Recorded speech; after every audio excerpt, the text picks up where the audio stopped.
اے میری قوم کے لوگو اللہ کی عبادت کرو، تمہارا کوئی معبود اس کے سوا نہیں ہے۔ حضرت نوح کی دعوت بھی یہی تھی، حضرت ہود کی بھی یہی تھی، حضرت صالح کی بھی یہی تھی، حضرت شعیب کی بھی یہی تھی۔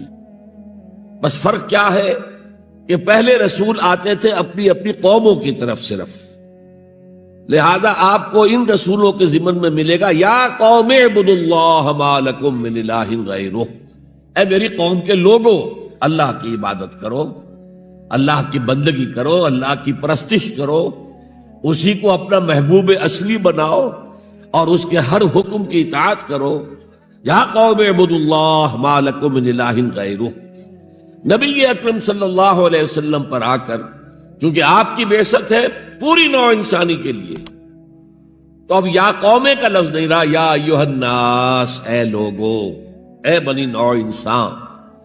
یا ایھا الناس اعبدوا ربکم الذی خلقکم والذین من قبلکم لعلکم تتقون، اے لوگو عبادت کرو، بندگی کرو، پرستش کرو اپنے اس رب کی جس نے تمہیں بھی پیدا کیا اور جو تم سے پہلے تھے ان کو بھی پیدا کیا تاکہ تم بچ سکو۔ یہ کیوں کہا دوہرا کر تم سے پہلوں کو بھی پیدا کیا؟ اس لیے کہ اکثر و بیشتر گمراہ لوگ مشرکین کیا کہتے تھے اپنے رسولوں سے کہ ہم تو بس جی اپنے آباء و اجداد کے رستے پر چلیں گے، ما وجدنا علیہ آباءنا، جس طریقے پر جس طرز عمل پر ہم نے اپنے آباء و اجداد کو پایا ہے ہم نے اسی پر چلنا ہے۔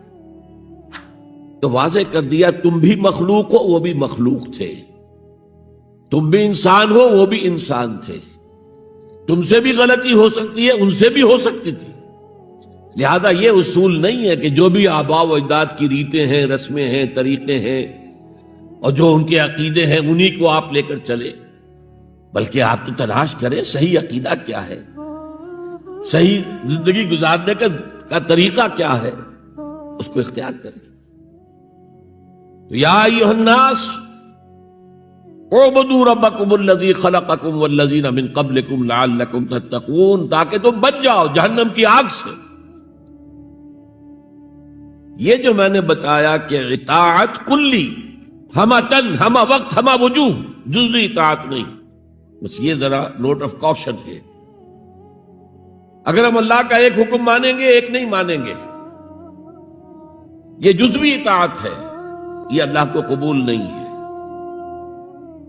اللہ کی طرف سے تو یوں سمجھیے کہ پیکج ڈیل ہے، ٹیک اٹ اور لیو اٹ، لینا ہے تو پورا لو ورنہ دفع ہو جاؤ، اللہ کو تمہاری ضرورت نہیں ہے، تمہیں اللہ کی ضرورت ہے۔ یا ایھا الذین آمنوا ادخلوا فی السلم کافہ، اے ایمان والو اسلام میں داخل ہونا تو پورے کے پورے ہو، ادھورے نہیں۔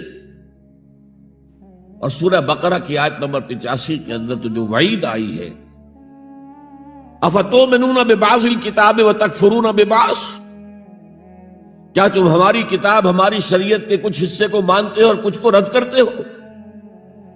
فما جزاء من یفعل ذلک منکم، تو جو کوئی بھی تم میں سے یہ روش اختیار کریں گے ان کی کوئی سزا اس کے سوا نہیں ہے، کان کھول کر سنیے، ان کی کوئی سزا اس کے سوا نہیں ہے کہ دنیا میں ذلیل و خوار کر دیے جائیں اور قیامت کے دن یردون الی اشد العذاب، شدید ترین عذاب میں جھونک دیے جائیں۔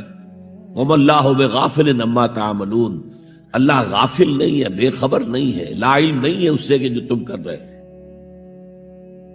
تم اپنی داڑھیوں کے طول سے اللہ کو دھوکہ نہیں دے سکتے، تم اپنے پاجاموں کو ٹخنوں سے اوپر رکھے اللہ کو دھوکہ نہیں دے سکتے کہ تم بہت متبع رسول ہو، تم اپنے عمروں اور حجوں سے اللہ کو دھوکہ نہیں دے سکتے، اللہ کو معلوم ہے کہ حرام کی کمائی سے حج کیا ہے تم نے، حرام کی کمائی سے عمرہ کیا ہے تم نے۔ تو یہ جو جزوی اطاعت ہے کوئی اطاعت نہیں، اللہ کو قبول نہیں۔ آدمی سوچتا ہے کہ چلیے میں نے یہ کام اچھے کیے یہ برے کیے، مجھے اچھے کاموں کا کچھ کریڈٹ بھی تو ملنا چاہیے نا، لیکن نہیں، اللہ کہتا ہے جزوی اطاعت منہ پر دے ماری جائے گی، اور جو دنیا کی سزا ہے وہ تو ہم اپنی آنکھوں سے دیکھ رہے ہیں۔ 130 140 یا 150 کروڑ مسلمان دنیا میں ہیں، ذرا اندازہ کیجیے، لیکن ہماری رائے کی کوئی اہمیت ہے؟ بین الاقوامی معاملات میں کوئی ہم سے مشورہ لیتا ہے کیا؟ آپ کا کیا خیال ہے؟ کس نمی پرست کے بھیا کیستی،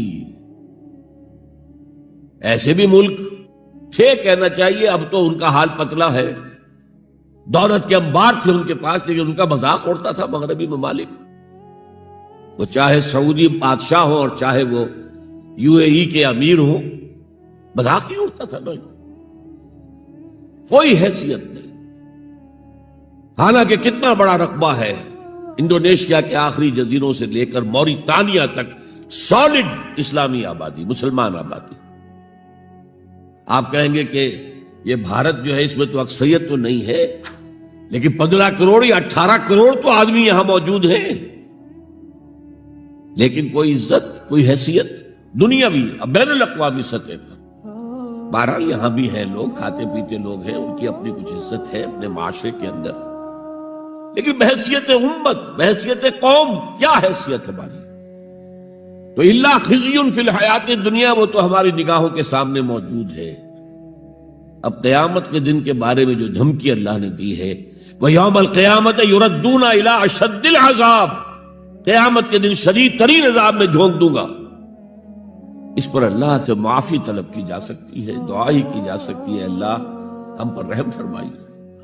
یہ میں نے آپ کے سامنے رکھا ہے فارمولہ، اللہ کی اطاعت جمع اللہ کی محبت، they go to make عبادت۔ یہی دو الفاظ آتے ہیں اللہ کے رسول کے لیے بھی صلی اللہ علیہ وسلم۔ اللہ کے رسول کی اطاعت یہ تو اسلام کا بنیادی تقاضا ہے، اطیعوا اللہ واطیعوا الرسول فإن تولوا فإن اللہ لا يحب الکافرین۔ اطاعت کرو اللہ کی، اطاعت کرو رسول کی، پھر اگر یہ منہ موڑ لیں تو اللہ کو ایسے کافر بالکل پسند نہیں، تو کفر کا فتویٰ ہو رہا ہے۔ لیکن اللہ کے رسول کی اطاعت کے ساتھ محبت کو جمع کیجئے۔ میں نے ابھی آپ کو حدیث سنائی ہے، حضور نے فرمایا لا یؤمن احدکم حتی اکون احب الیہ من والدہ وولدہ والناس اجمعین۔ تم میں سے کوئی شخص مومن ہو ہی نہیں سکتا جب تک کہ میں اسے محبوب تر نہ ہو جاؤں، اپنے باپ سے، اپنے بیٹے سے اور تمام انسانوں سے۔ تو اللہ کے رسول کی اطاعت جمع اس کی محبت۔ اس محبت کے ضمن میں ایک واقعہ یاد آیا جس سے اندازہ ہوگا کہ کس قدر اپنائیت تھی، کتنا قرب تھا حضور کے اور حضرت عمر فاروق رضی اللہ تعالیٰ عنہ کے مابین۔ ایک مرتبہ حضور دریافت کرتے ہیں حضرت عمر سے، عمر تمہیں مجھ سے کتنی محبت ہے؟ اب آپ سوچئے، ذرا سا بھی مغایرت کا باریک سا پردہ بھی اگر کہیں ہو تو کیا یہ سوال کیا جا سکتا ہے؟ تو انتہائی قریبی شخص سے ہی کیا جائے گا، تمہیں مجھ سے کتنی محبت ہے؟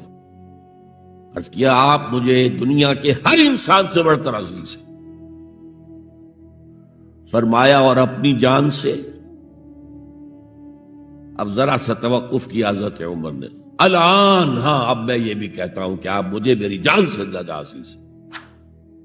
تو حضور نے فرمایا اب آئے ہو مقام مطلوب پر۔ تو رسول کی اطاعت جمع محبت، اس کا نام ہے اتباع، پیروی کرنا۔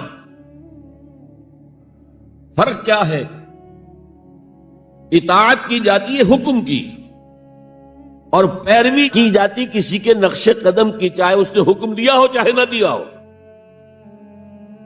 جو وہ کرتا ہو کرنا، یہ ہے اتباع۔ یہ اطاعت سے بہت بلند شے ہو گئی۔ مثال کے طور پر یہ چھوٹی چھوٹی مثالیں، اصل اتباع کیا ہے وہ میں بعد میں عرض کروں گا۔ کوئی ایک صحابی بدو باہر سے آئے، ایک ہی دفعہ حضور کو دیکھا، حضور اس وقت اس حالت میں تھے کہ آپ کے بٹن جو ہے کھلے ہوئے تھے گریبان کے، انہوں نے پھر ساری عمر اپنے گریبان کے بٹن نہیں لگائے۔ میں نے اللہ کے رسول کو اس حال میں دیکھا ہے، میں تو ان کی پیروی کروں گا، حضور نے کوئی حکم تو نہیں دیا تھا۔ تو یہ جو محبت، شدید محبت کے تحت جو بات آئے گی، اس کا نام اتباع ہے۔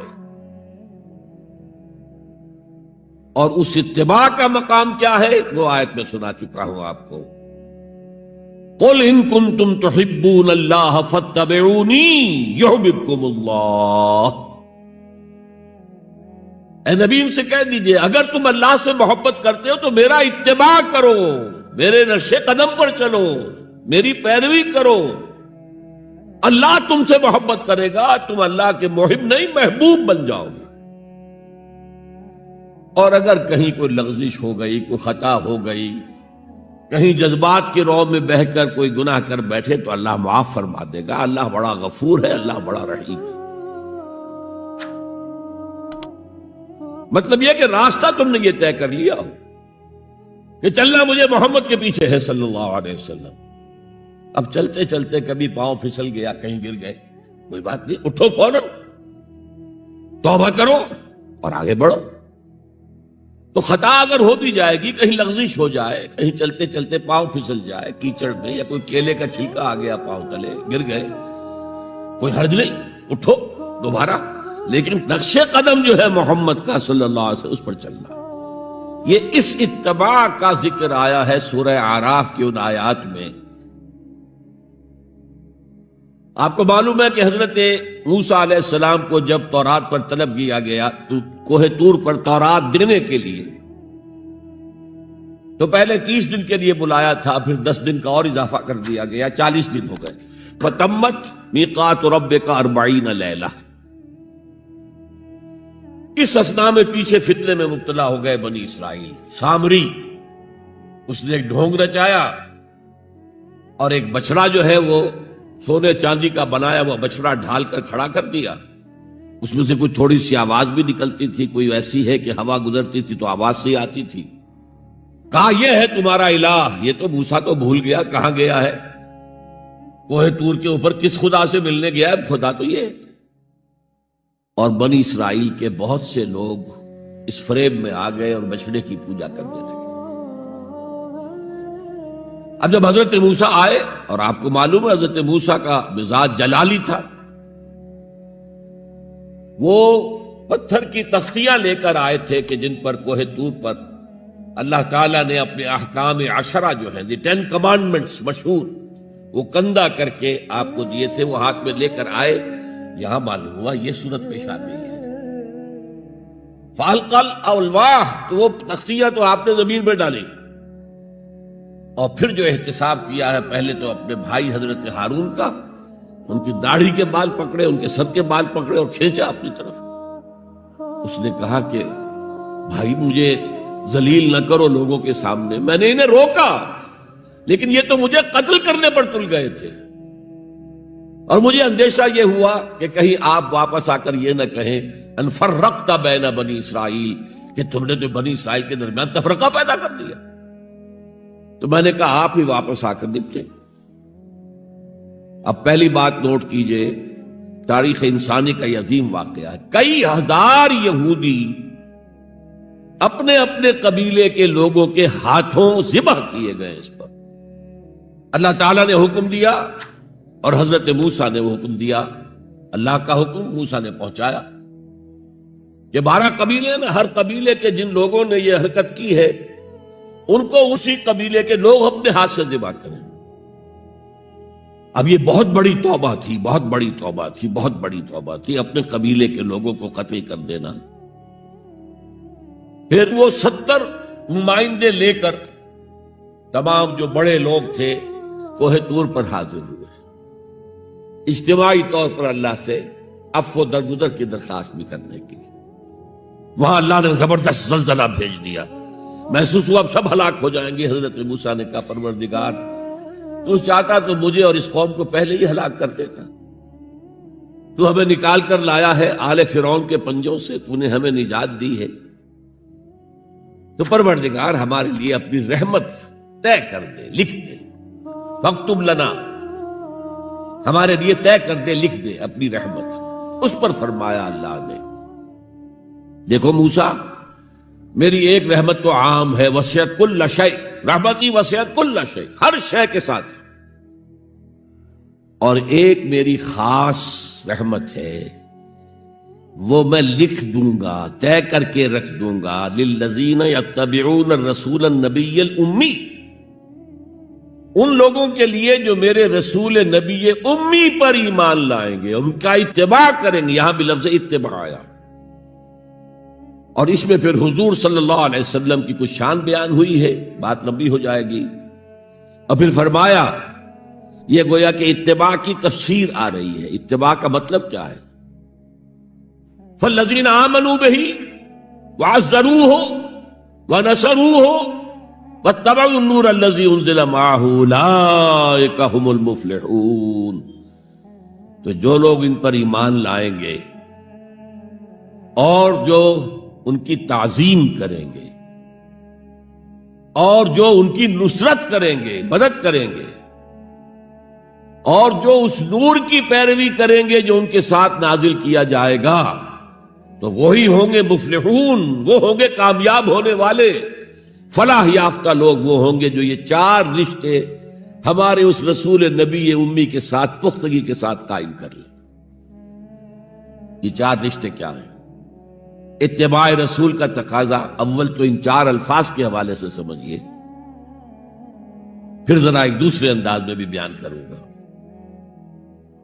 فالذین آمنوا بہ، پہلا قدم ایمان، لیکن ایمان کے سمجھ لیجئے اچھی طرح دو درجے ہیں۔ آپ میں سے بہت سے حضرات کو مجھے توقع ہے ایمان مجمل، ایمان مفصل یاد ہوں گے۔ ایمان مجمل کیا ہے؟ آمنت باللہ کما ہوا باسمائہ و صفاتہ و قبلت جمیع احکامہ اقرار باللسان و تصدیق بالقلب۔ پہلا درجہ ہے اقرار باللسان، اشہد ان لا الہ الا اللہ و اشہد ان محمد رسول اللہ۔ کوئی ہو، ہندو ہو، سکھ ہو، پارسی ہو، عیسائی ہو، یہودی ہو، یہ کلمہ پڑھے اور وہ مسلمان ہو گیا۔ اقرار باللسان پر ہمارا دنیا میں مسلمان سمجھا جانا موقوف ہے، لیکن اصل ایمان یہ نہیں ہے۔ اصل ایمان ہے تصدیق بالقلب، دل میں یقین۔ جب تک دل کا یقین نہ ہو ایمان نہیں ہے۔ منافقین جو تھے مدینے کے، نمازیں بھی پڑھتے تھے، حضور کی اقتداء میں پڑھتے تھے، اور جو رئیس المنافقین تھا عبداللہ ابن ابی ابن سلول، وہ تو پہلے صف میں ہوتا تھا، اور جب حضور خطبہ دیتے تھے جمعے کا تو پہلے خود کھڑا ہوتا تھا اپنی اہمیت ظاہر کرنے کے لیے۔ دیکھو لوگو، یہ اللہ کے رسول ہیں، ان کی بات پوری توجہ سے سنو۔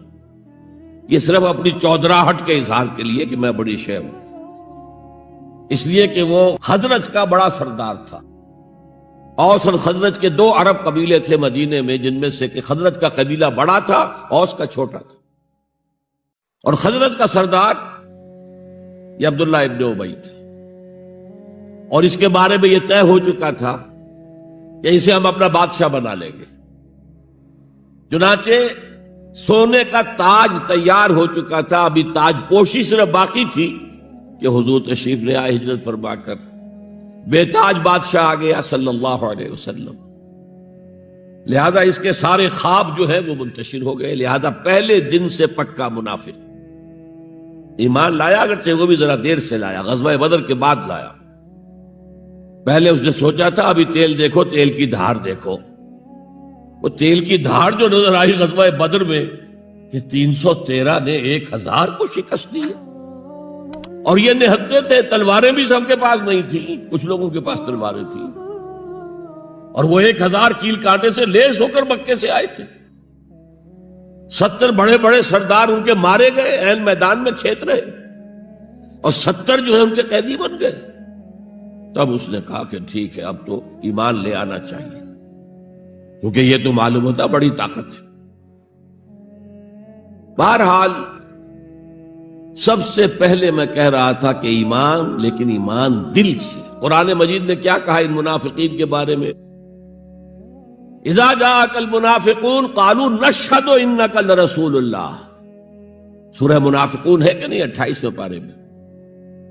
اے نبی جب آپ کے پاس منافق آتے ہیں کہتے ہیں ہم گواہ ہیں، ہم گواہی دیتے ہیں کہ آپ اللہ کے رسول ہیں، اور اس پر اللہ کا تبصرہ دیکھیے واللہ یعلم انک لرسولہ، اور اللہ خوب جانتا ہے کہ آپ ان کے رسول ہیں اس کے۔ اب میں ذرا ترجمہ کیا کرتا ہوں، اللہ سے بڑھ کر کس کو معلوم ہے کہ آپ اللہ کے رسول ہیں؟ لیکن واللہ یشہد ان المنافقین لکاذبون، اللہ گواہی دیتا ہے یہ منافق جھوٹے۔ مسلمان تو وہ تھے، کلمہ گو تھے، حضور کی امامت میں نمازیں پڑھ رہے تھے، لیکن منافق تھے، اللہ نے منافق قرار دیا۔ دل ایمان سے خالی تھے، بلکہ ہوتے ہوتے دلوں کے اندر حضور سے عداوت پیدا ہو گئی تھی، اہل ایمان سے عداوت پیدا ہو گئی تھی۔ اسی سورہ مبارکہ میں آگے چل کر آتا ہے ہم العدو فاحذرہم، اصل دشمن یہ ہے، یہ مارے آستین ہیں۔ جو کافر ہیں وہ تو باہر سے حملہ کرتے ہیں، پتہ چلتا ہے، سامنے سے آ کر لاٹھی مار رہا ہے کوئی آپ کو، یہ تو آپ کے آستین کے اندر بیٹھے ہوئے ہیں مسلمان بن کر، اور یہ وہاں سے ڈنک ماریں گے، مارے آستین ہیں۔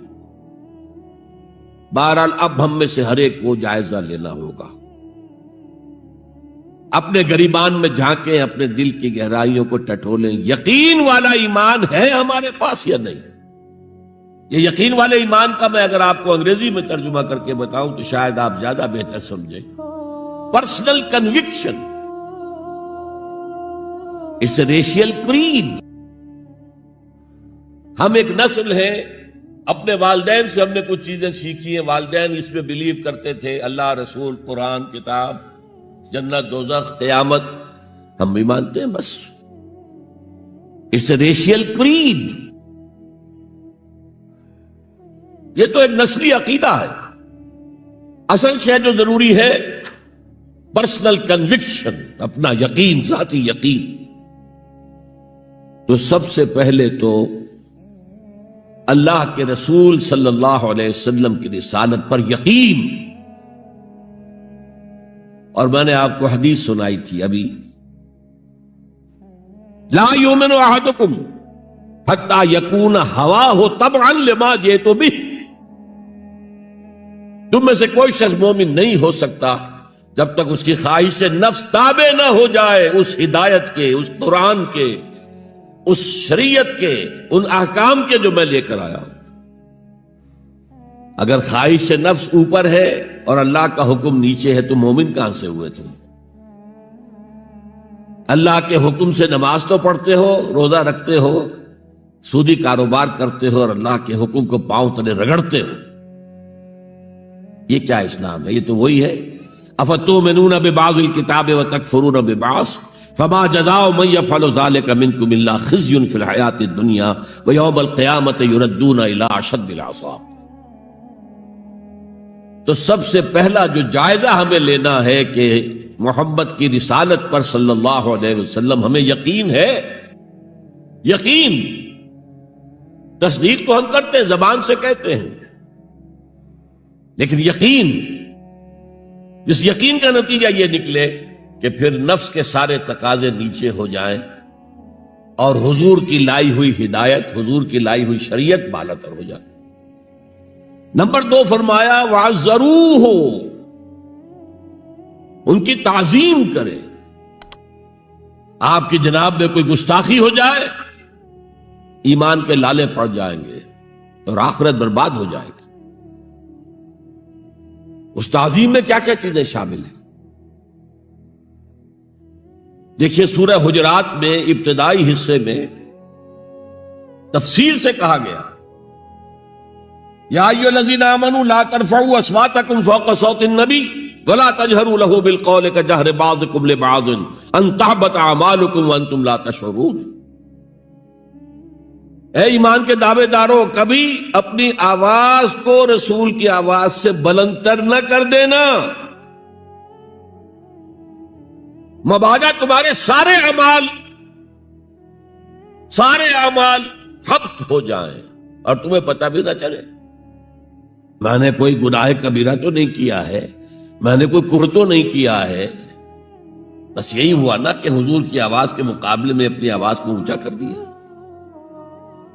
لا ترفعوا اصواتکم فوق صوت النبی ولا تجہروا لہ بالقول کجہر بعضکم لبعض، بلند آواز سے جیسے آپس میں باتیں کر لیتے ہو ایسے کبھی بات نہ کر بیٹھنا، ان تحبط اعمالکم، کہ تمہارے سارے اعمال حبط ہو جائیں، اکارت چلے جائیں، ختم ہو جائیں، وانتم لا تعلمون، تمہیں احساس بھی نہ ہو کہ ساری پونجی لٹ گئی۔ اس آیت کا ہم پر اطلاق کیسے ہوگا، کبھی سوچا آپ نے؟ صحابہ کرام تو یقیناً اس کے مخاطب اول تھے، ہم پر کیسے اطلاق؟ اگر ہماری گفتگو ہو رہی ہو، بحث ہو رہی ہو، میں کچھ کہہ رہا ہوں، آپ کچھ کہہ رہے ہیں، لیکن کوئی کہہ دے حضور نے یوں فرمایا ہے، فوراً چپ ہو جاؤ۔ اب اگر کہا نہیں میرا خیال یہ، اب گویا کہ یہ حضور کی آواز سے آپ نے اپنی آواز اونچی کر دی، اپنا فکر، اپنا فلسفہ، اپنا فہم، اپنی سوچ، اپنی عقل۔ ہاں بعد میں تحقیق کر لو، یہ جو کہا تھا کہ حضور نے فرمایا، فرمایا بھی ہے کہ نہیں ہے، حدیث صحیح ہے کہ نہیں ہے، مستند ہے کہ نہیں ہے، لیکن اس وقت آواز بند کر لینا لازم ہوگا کہ اس کے بعد اقول نہیں کہہ سکتا میں یہ کہتا ہوں، اس کا تو مطلب یہ کہ آپ بد مقابل بن کر رسول کے آ رہے ہیں۔ تو لا ترفعوا اصواتکم فوق صوت النبی ولا تجہروا لہ بالقول کجہر بعضکم لبعض ان تحبط اعمالکم وانتم لا تشعرون۔ صحابہ کے بارے میں آپ نے سنا ہوگا کہ حضور کی محفل میں ایسے بیٹھے ہوتے تھے ساکت و صامت، جیسے کہ ان کے سروں پر پرندے بیٹھے ہوئے ہیں اور انہیں اندیشہ ہے کہ ذرا سا بھی ہلیں گے تو پرندہ اڑ جائے گا، اس قدر ادب۔ حضور صحابہ سے سوال کرتے تھے، اور یہ آپ کا طریقہ تھا تعلیم کا، کہ پہلے ایک سوال سامنے لایا جائے تاکہ ان کا ذہن کھلے، سوچیں خود بھی۔ یہ تعلیم کا بہترین طریقہ ہے۔ اس کے بعد ہوتا کیا تھا؟ جواب نہیں دیتے تھے، اللہ و رسولہ عالم، اللہ اور اس کا رسول بہتر جانتے۔ پھر اگر دوبارہ آپ پوچھتے تھے تو جو بھی سمجھ میں آتا تھا کہتے تھے۔ مجھے یاد آ رہی ہے ایک حدیث، اور اچھا ہے کہ وہ آپ سن لیں، اس لیے کہ عام شکایت یہ ہے کہ مذہبی لوگ معاملات میں اچھے نہیں ہوتے۔ مسجدیں بنوائیں گے، مسجدوں میں قالین بچھوائیں گے، وہاں پر فانوس لگوائیں گے، سب کچھ کریں گے، مدرسوں کی خدمت کریں گے، علماء کی خدمت کریں گے، لیکن معاملات، تجارت، کاروبار، بین الانسانی تعلقات، عام شکایت ہے، اس کی وہ پرواہ نہیں کرتے، حقوق العباد کا لحاظ نہیں۔ تو حضور نے ایک مرتبہ پوچھا صحابہ سے، اتدرون من المفلس، تم جانتے ہو مفلس کون ہوتا؟ صحابہ نے جواب دیا، المفلس عندنا من لا درہم لہ ولا دینارا، حضور ہم اس شخص کو مفلس سمجھتے ہیں جس کے پاس درہم و دینار نہیں ہے۔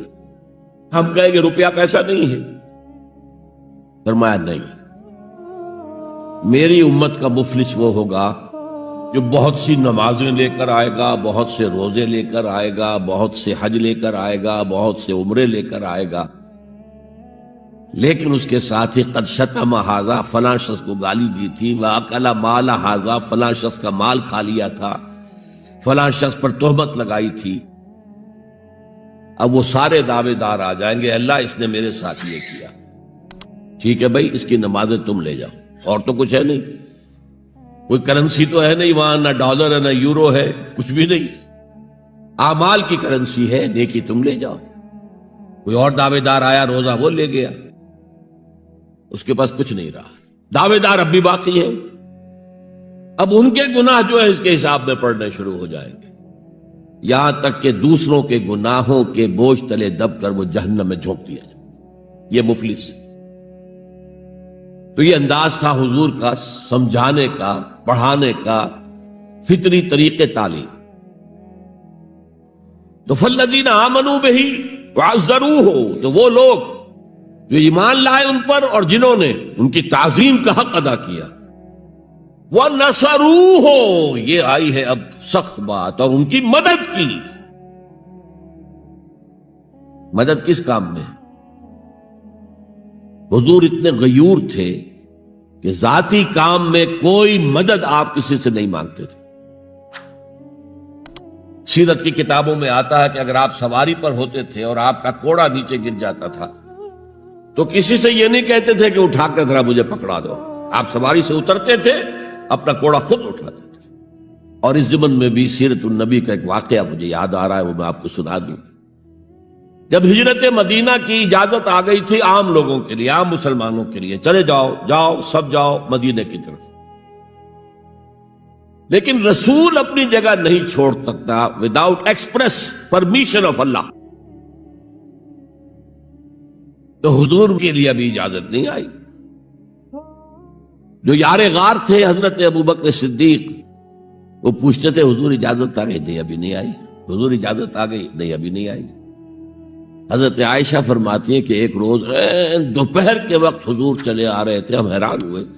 عربوں میں یہ آج بھی ان کی تہذیب جو ہے وہ یہ ہے کہ ظہر عصر کے درمیان نہ کسی سے ملنا، نہ کسی کے یہاں جانا، نہ وزٹ کرنا، دکانیں بھی بند اور قیلولہ کرتے ہیں، یہ ان کی تہذیب کا حصہ ہے۔ تو ہم حیران ہوئے، آپ نے اپنے سر کو ڈھانپا ہوا تھا کپڑے سے اور آپ تشریف لائے، اور آ کر آپ نے خوشخبری دی حضرت ابوبکر کو کہ ہجرت کی اجازت آ گئی۔ اب اس پر حضرت ابوبکر کو بڑی خوشی ہوئی، بڑے احساس مسرت کے ساتھ عرض کرتے ہیں حضور میں نے 2 اونٹنیاں تیار کر رکھی ہیں، خوب کھلا پلا کے انہیں فربا کیا ہوا ہے، تکڑا کیا ہوا ہے۔ حضور تھوڑا سا توقف کر کے فرماتے ہیں ٹھیک ہے، لیکن 1 اونٹنی کی قیمت میں ادا کروں گا۔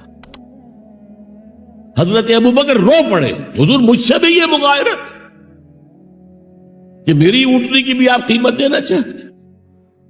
تو نصرت جو ہے اس کے بارے میں جان لیجئے کہ یہ تو حضور کا جو مشن تھا اس میں مدد، کوئی ذاتی اپنے کسی کام کے لیے آپ نے کبھی کسی سے مدد طلب نہیں کی، جو مشن اللہ نے ڈال دیا تھا کندھے پر۔ هو الذي ارسل رسوله بالهدى ودين الحق ليظهره على الدين كله ولو كره المشركون۔ وہی تو ہے اللہ جس نے بھیجا ہے اپنے رسول محمد کو صلی اللہ علیہ وسلم الہدا دے کر، قرآن حکیم دے کر اور دین حق دے کر۔ صرف قرآن نہیں، دین حق۔ جو عربی سے واقف ہیں کچھ لوگ وہ سوچتے ہوں گے جو واو دو آیا ہے درمیان میں، یہ واو تفسیری ہے، یہ واو عطف ہے۔ اگر یہ واو عطف ہے تو مغایرت ہو جائے گی، الہدا کچھ اور ہے، دین حق کچھ اور ہے، مغایرت لازم ہے معطوف اور معطوف علیہ کے اندر۔ وہ مغایرت کیا ہے؟ صرف قرآن پر کوئی نظام نہیں بن سکتا، نظام بنتا ہے جب قرآن پر سنت رسول کا اضافہ کیا جائے۔ لہذا دین حق صرف قرآن نہیں ہے، قرآن بما سنت رسول صلی اللہ علیہ وسلم اب نظام بنتا ہے۔ جیسے قرآن میں کتنی دفعہ کہا اقیموا الصلاۃ اقیموا الصلاۃ اقیموا الصلاۃ الذین یقیمون الصلاۃ، کتنی مرتبہ۔ لیکن کیا نماز کا کوئی نظام بن سکتا ہے قرآن کی بنیاد پر؟ کیا یہ نماز کے 5 اوقات معین ہو سکتے ہیں یقین کے ساتھ؟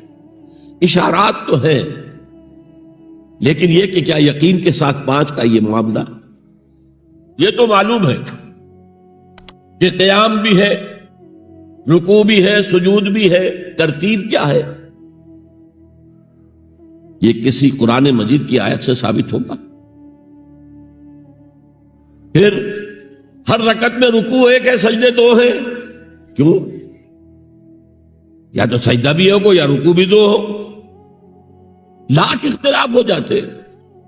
یہ جو 1450 برس ہو گئے، کہیں پریڈ ٹوٹتی ہے؟ اگر یہ ہوتا کسی کے نزدیک رکوع بھی 2 ہے تو ایک رکوع کے بعد دوسرا رکوع کرتا، باقی لوگ گئے ہوتے سجدے کے اندر، ٹوٹ گئی نا پریڈ۔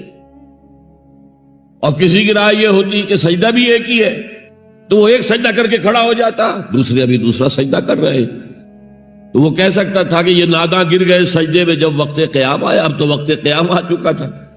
ہے ایسا اختلاف کوئی؟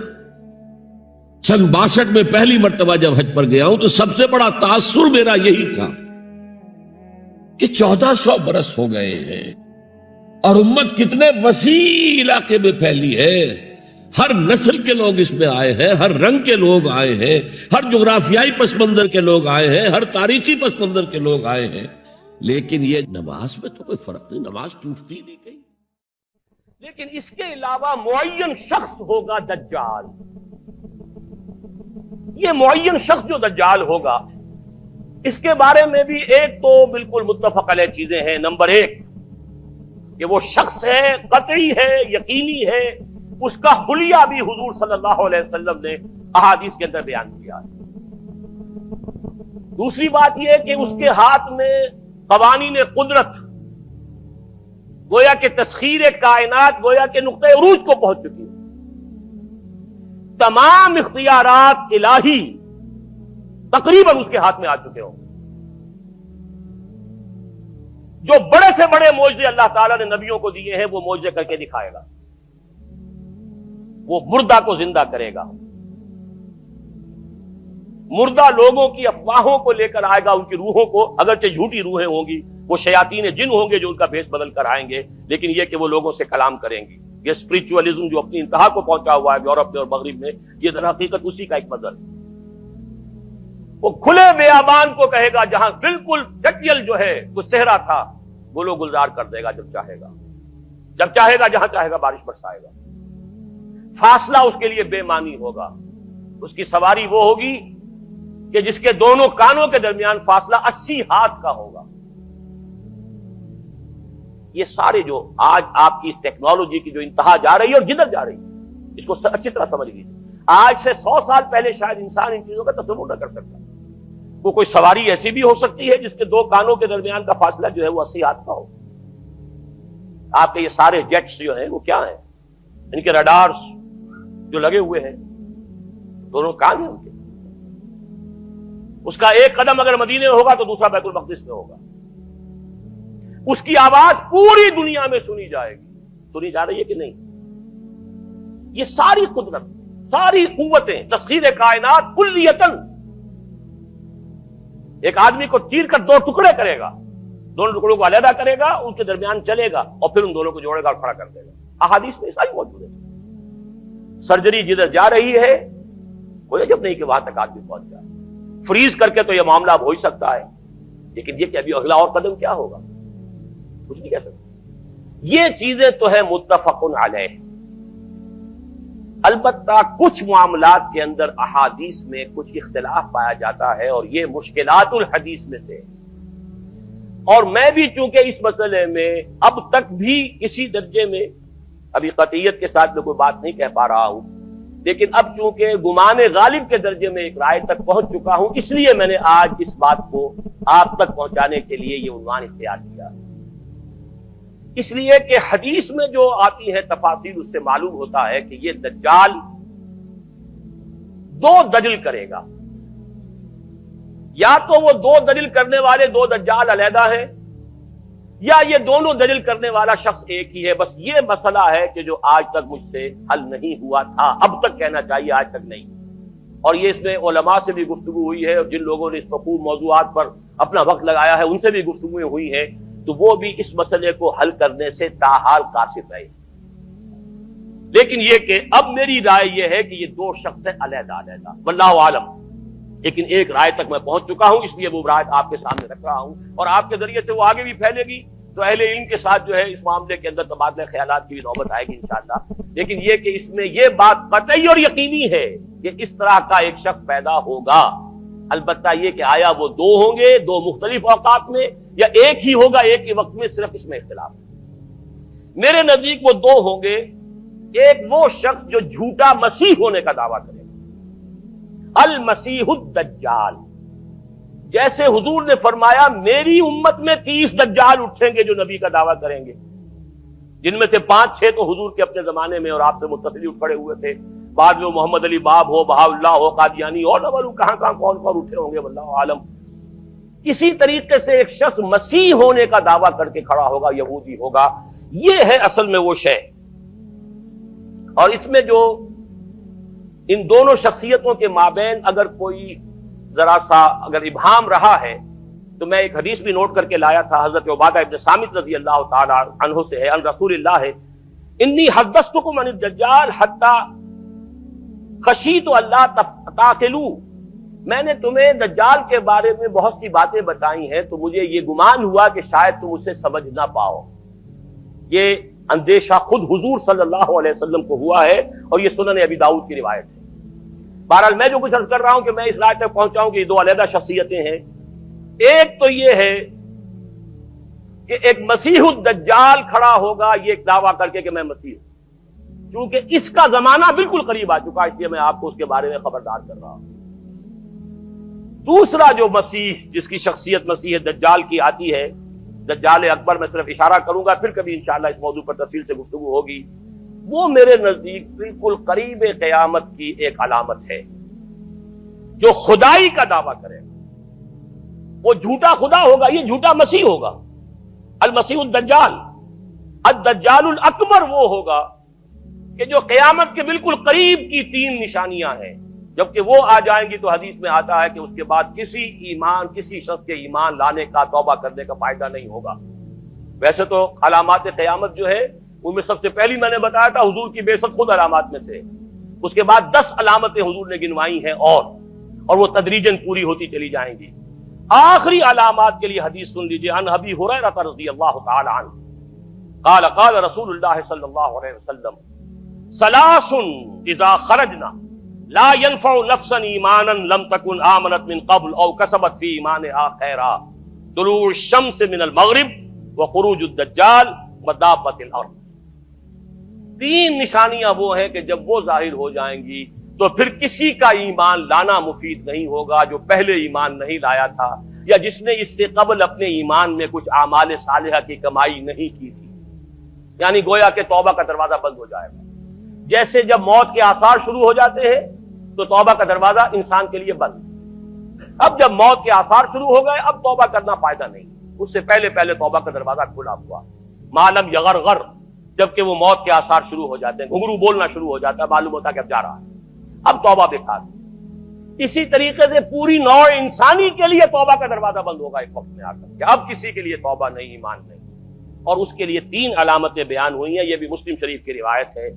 آپ نے فرمایا تین چیزیں وہ ہیں کہ جب وہ ظاہر ہو گئیں تو پھر کسی کا ایمان لانا جو اس سے پہلے ایمان نہیں لایا تھا اور اپنے ایمان میں اس نے کچھ اعمال صالحہ کی کمائی نہیں کی تھی، اب قتل مفید نہیں ہوگا اس کے لیے ایمان لانا۔ وہ تین نشانیاں ہیں، طلوع الشمس من المغرب، سورج مغرب سے طلوع ہوگا، نظام شمسی میں کوئی اختلال ایسا ہوگا کہ جس سے سورج بجائے مغرب سے نکلے گا، وہ خروج الدجال ودابۃ الارض، ایک زمین سے کوئی چوپایا برآمد ہوگا، بعض احادیث میں آتا ہے کہ مروہ کے قریب سے وہ برآمد ہوگا۔